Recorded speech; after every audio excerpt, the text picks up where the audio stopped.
Let's ask the audience at least. Like, do you guys think what Willsmith did was that in a very disrespectful way, or was it justified? Justified, basically. Write it in the comments, because I think it was very disrespectful. For me, it's the mistake.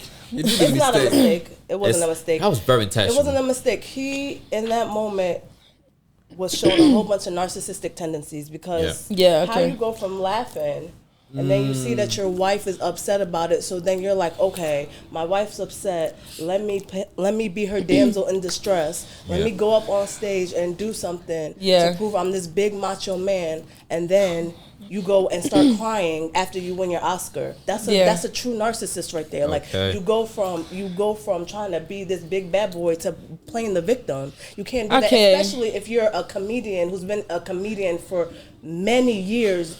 You done said stuff that offended people plenty of times. Yeah. So how can you get mad? Like, I get it. Like, you know, she has a disease, because, you know, me myself, I have fibromyalgia, and one of my issues was I lost my hair too. Yeah. I didn't know it was a side effect at first, but when I did realize that I was losing my hair, like, of course I cried, because you know, your hair is like your hair to a black woman is her crown. Yeah, that's her crown, it's her beauty. Yeah. But, you know, at the end of the day, I had to realize, okay, it's hair. It'll grow back. Yeah. It'll grow back. Like, yes, it hurts because I didn't intentionally cut it. Like, it's been times that I didn't cut my hair myself, but I intentionally did that. But when you unintentionally lose your hair, it's going to affect you. Yeah. But it still don't justify that man slapping him in front of all those people like that.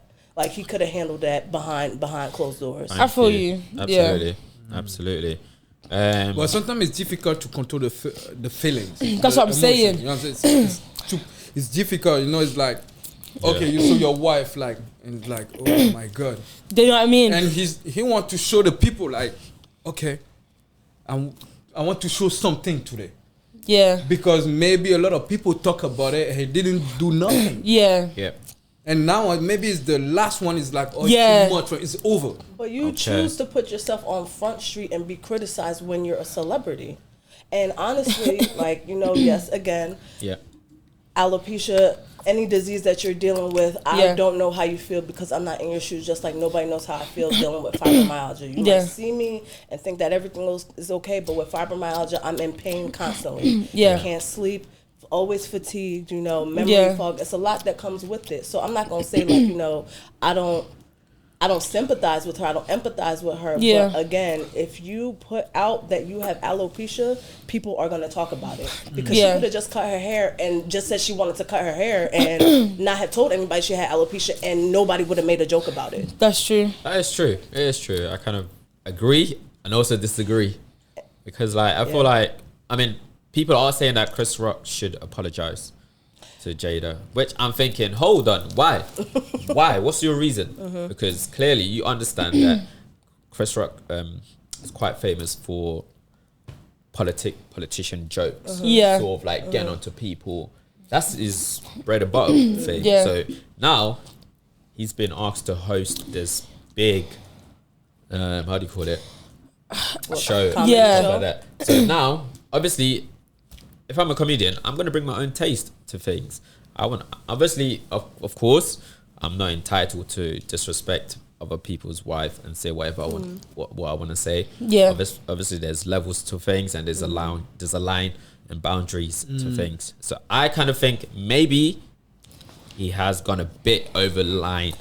I don't think he did. But this is like his kind of style of comedy, right? And that's what I was going to say. I don't think he did, because again, like, you have to remember he's a comedian. Like, how many people go to comedy shows and you sitting in like the Laugh Factory and you might be front row and the comedian just starts roasting you and you have to take it, like, because you chose to put yourself in that environment knowing it was a possibility you was going to be made fun of. Because you chose to put yourself in that environment. Right. The Oscars is a different environment. She chose to put herself though there. Because the year before that, she was, what's the word when you she was protesting it. She didn't want to go. Like, they protested the Oscars last year, and I get it, he was up for a nomination, but she still could have been like, oh well, I'm not going if you really were that big on your stance and what you were claiming that you were standing up for the year before. No, like, I get that still, but at the same time,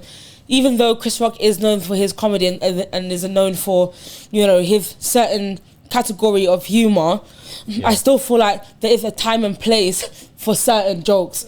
Okay. Those kind of jokes, like talking about people's hair or health or looks or whatever, that's for like a comedy show where you know you're gonna go there and there's a high possibility you might be picked to be roasted from your head to your toe. That is true. But like, you know that it's all part of gimmicks. Exactly. Even though that Oscars scenario was obviously a gimmick for Chris Rock, he should have been conscious. Okay, there's white people here. Okay. You could have told any other joke about Jada. You could have brought up her entanglement. You could have brought up anything else. Yeah. But you chose to bring up something about her health. That is there. Do you know what I mean? That's true. It's about picking and choosing. So what if he didn't even know she had alopecia?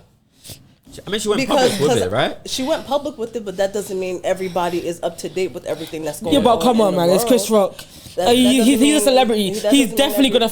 If he's making a joke about her, he definitely is up to date with it. And then I read, and it's like it's always gonna be like what do you choose to believe? Because they're saying that he didn't even write that joke. The writers wrote that joke. Like, that's what I'm saying. Like, it's a lot of stuff that goes into award shows that we don't see. That's a part of the show. Like you were just talking about the teleprompter. They write all that stuff out and they read it from the teleprompter. They have writers who write out the show and how it's gonna go. And maybe he was just going off of what they told him to say. I don't like that, because if someone is writing a joke for me, obviously I'm gonna like proofread it exactly before I go at it. Because at the end of the day, I'm gonna be the front line of things. Exactly. So I'm gonna be like, nah, I don't like that joke.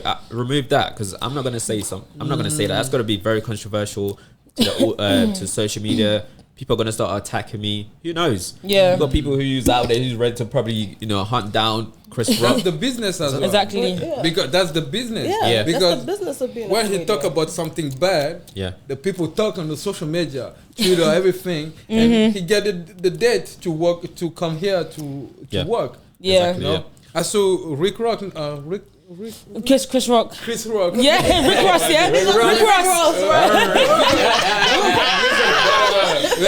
Rick Ross is my guy.